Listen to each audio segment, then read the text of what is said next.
You know that feeling when you hear a story and it just clicks? It feels so right, so believable, you just know it has to be true. Well, what if I told you that our brains are actually hardwired to fall for a good story, sometimes even when it completely flies in the face of logic? We're going to dive into exactly how that happens using one of the most famous head-scratchers in all of psychology. Okay, to kick things off, let's solve a little puzzle. First, I need to introduce you to someone. Her name is Linda. All right, here's the description we have of Linda. Just listen to these details and try to get a picture of her in your head. Linda is 31 years old, single, outspoken, and very bright. She majored in philosophy. As a student, she was deeply concerned with issues of discrimination and social justice and also participated in anti-nuclear demonstrations. Got it? Now, with that picture of Linda fresh in your mind, I'm going to give you two possible things that could be true about her today. All you have to do is decide which one is more probable. So which is it? Alternative 1, Linda is a bank teller, or Alternative 2, Linda is a bank teller and is active in the feminist movement. Now, seriously, don't overthink this one. Just go with your gut. Which one of these just feels more likely to be true? Okay, if you're like most people, and I mean most people, you probably chose the second option, right? It just seems to fit the story of Linda so much better. And this is exactly where things get really, really interesting. Get this, in the original experiment, a staggering 89% of students chose Alternative 2. They were convinced it was more probable that Linda is a feminist bank teller. But here's the twist. That answer is actually logically impossible. This moment was so profound for the psychologist Daniel Kahneman, who would later win a Nobel Prize for this work, that he said this. He was so stunned he literally remembers the color of the desk he was sitting at.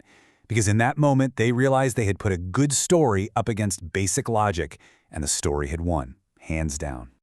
This little mental glitch has a name. It's called the conjunction fallacy. Think about it for a second. The group of all feminist bank tellers has to be a smaller group inside the bigger group of all bank tellers, right? Every feminist bank teller is, by definition, a bank teller. So it's impossible for the smaller group to be more probable, but our brain just doesn't see it that way. So what in the world is going on here? Why do our brains make this mistake so consistently? Well, it all comes down to the seductive trap of plausibility. Our minds are built to look for a coherent story, and we often confuse that feeling of coherence with actual probability. And this is where the two sides of our thinking really clash. On the one hand, you have pure, simple logic. One group is just a subset of the other. End of story. But on the other hand, you have the incredible pull of a good narrative. Feminist bank teller just paints a richer, more detailed, more plausible picture that matches the description of Linda we started with, even though it's statistically less likely. And this isn't just some fun brain teaser. This trap has huge real-world consequences, especially when we try to predict the future. The more specific details you add to a forecast, the more plausible and believable it feels. For instance, people consistently rate the odds of an earthquake in California that causes a massive flood as being higher than the odds of just a flood somewhere in North America. But logically, the California event is just one tiny specific way the much bigger event could happen. More detail feels more real, but it's always less probable. This strange pattern is actually part of a bigger phenomenon that shows up in all sorts of surprising places. Researchers call it the less is more effect, and it really messes with our everyday judgments. Okay, check out this experiment. People were shown two dinnerware sets. Set A has 40 pieces total, but you can see some of them are broken. Set B only has 24 pieces, but every single one is in perfect condition. Now logically, Set A has everything Set B has, plus a bunch of extra non-broken dishes. So, Set A has to be worth more, right?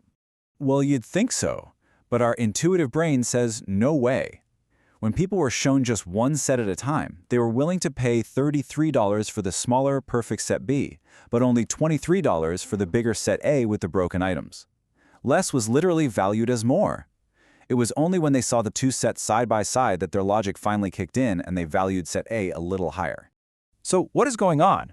Well, it's a mental shortcut. Our intuitive brain doesn't bother to add up the value of every single dish. That's too much work. Instead, it quickly calculates an average quality of the set. And those broken dishes in Set A, they drag the whole average down, making the entire set feel worse than the smaller, perfect one. Our brain defaults to averaging, not adding. So, Are we just doomed to be fooled by these kinds of intuitive traps forever? Not at all. It turns out there's a surprisingly easy trick to help our logical brain wrestle back the controls. Researchers stumbled on a huge breakthrough when they just slightly tweaked how they asked the question. Instead of asking for an abstract idea like, what percentage, they made it super concrete. They started asking, out of 100 people, how many? The result was absolutely night and day. When the question was about abstract percentages, about 65% of people made the logical mistake. But when they framed it as how many out of 100, the error rate plummeted down to just 25%, a massive difference from just a simple change in wording. So why does this one little trick work so well? Because asking how many forces us to visualize actual individual people. You can picture a room of 100 folks, and it becomes immediately obvious that the group of feminist bank tellers has to be sitting inside the larger circle of all the bank tellers. It makes the subset relationship crystal clear and wakes up that more effortful, logical part of our brain. But even when we know the right answer, the pull of the story is still incredibly powerful. The famous scientist Stephen Jay Gould wrote this about the Linda problem.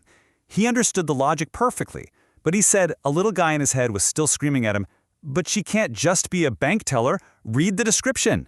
That's just how deep this bias runs. So the big takeaway here is that our brains are story processors first and foremost. We are absolutely in love with a plausible narrative, sometimes even more than we love being logical. And that really leaves us with a final question to think about.